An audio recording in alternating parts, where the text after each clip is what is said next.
Well, the city of Chicago just got a little less free thanks to Mayor Rahm Emanuel. Emanuel, the current Chicago mayor and former chief of staff to President Obama, has just won approval from the Chicago City Council for a draconian set of anti-protesting ordinances. The reason here is to prepare the city for the onslaught of really scary international protesters that are going to flood in for the G8 and NATO summits scheduled to take place this spring in Chicago.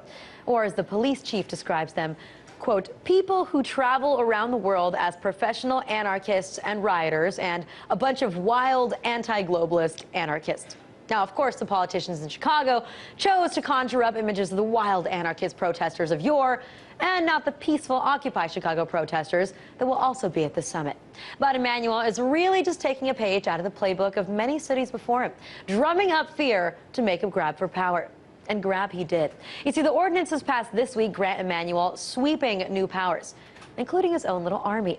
He's going to have the authority to deputize law enforcement personnel from the DEA, the FBI, the ATF, the DOJ, the Illinois State Police, and, quote, other law enforcement agencies determined by the superintendent of police to be necessary for the fulfillment of law enforcement functions.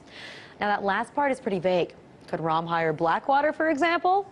Well, with language, we really don't know, which is alarming, to say the least. And what would a proper crackdown be without increased surveillance, of course? The city is also going to increase video, audio, and telecommunications equipment to monitor the city.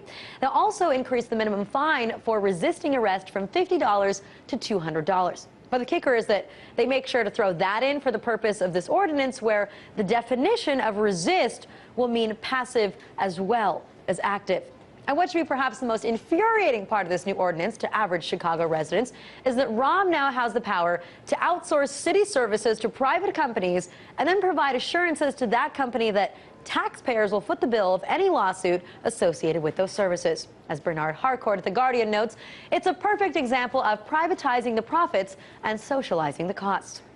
Now, what's truly alarming about this is that most of these new powers, they don't even expire after the summits are over. The specific contracts that involve hosting the NATO and G8 summits expire, but the newly expanded police powers, increased video surveillance, or changes to the process of acquiring permits, well, those are unfortunately forever.